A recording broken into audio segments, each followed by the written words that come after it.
If you're building a brand, you have to be authentic.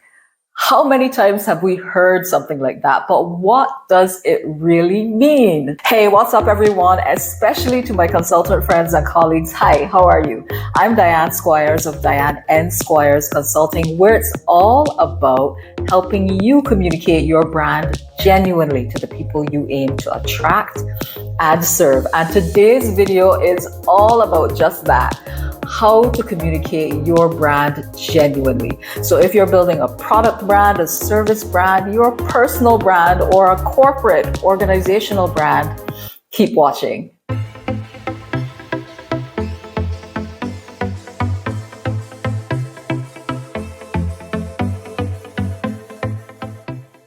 Communication is as much about what you demonstrate through your actions as it is about what you say.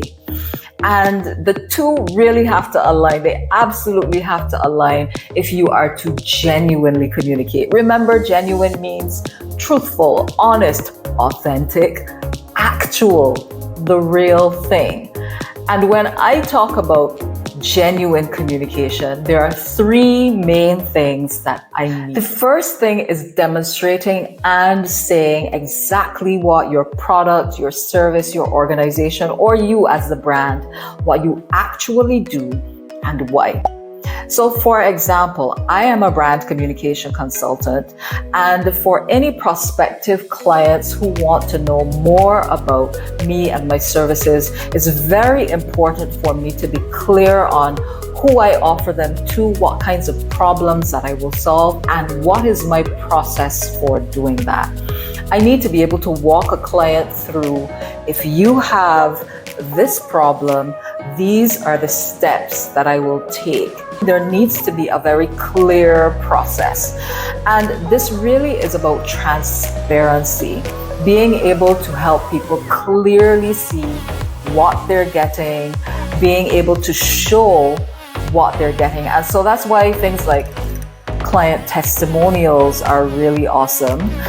Things like demonstrations are really awesome, especially for certain types of products, because it helps with the transparency. So that's the first thing in genuine communication, being able to exactly say and demonstrate what you do and why. The second thing is being able to back your claims. Now imagine you're a lending institution and your tagline is "We care." Do you have processes that help to set up people well to be able to take advantage of a loan? Or are you just kind of pushing loans at people and then getting them into debt, and then once they're at the point where they're going to default, you're going to be really hard on them? Does that show care? Do you demonstrate care in the way that you treat your employees or look after or attuned to their well-being? And the second part of that is about a bigger thing, I think. It is about when you set your values as an organization, a person, whoever the brand is, do you actually live by them? So do you back all of your claims? If one of your values is transparency, or one of your values is honesty, or one of your values is we listen to people, do you listen? Are you honest? Are you transparent? And in all of your operations, are you demonstrating that both for the people who are inside your organization as well as the people who are outside of your organization? Are you able to back your claims? The third area that I talk about when it comes to communicating your brand genuinely is about creating understanding between you, your brand, and the people that you aim to attract and serve. And what do I mean by this? I am specifically referring to feedback, and to negative feedback especially. It really gives you the opportunity to say to your customers or your clients or your employees, this is where we stand. This is the negative feedback that you have. This is how we're going to try to either one, make things better, or two, this is why we will remain in our current position, or three, how we will try to make a combination of some two. This aspect we can change, this aspect we cannot maybe at this time, or we won't. And for all of those 3 iterations of the things you could do, you explain why.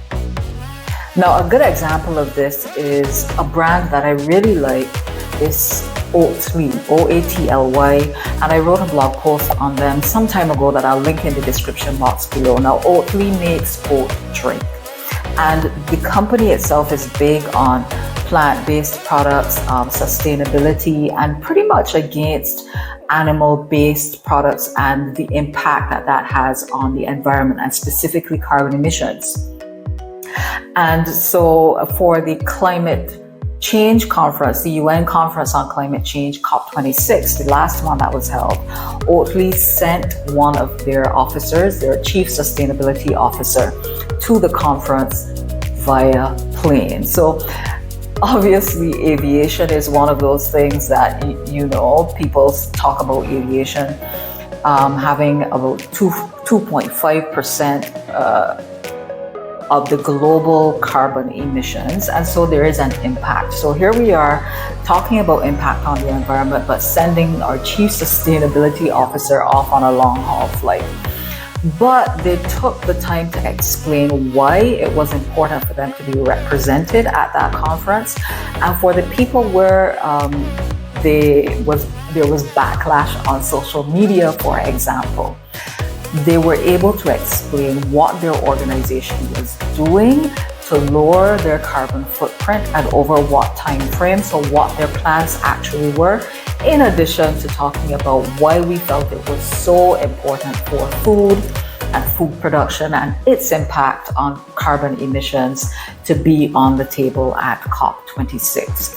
So there was therefore an opportunity for them to demonstrate and create some kind of a dialogue between themselves and the people that they aim to attract and serve.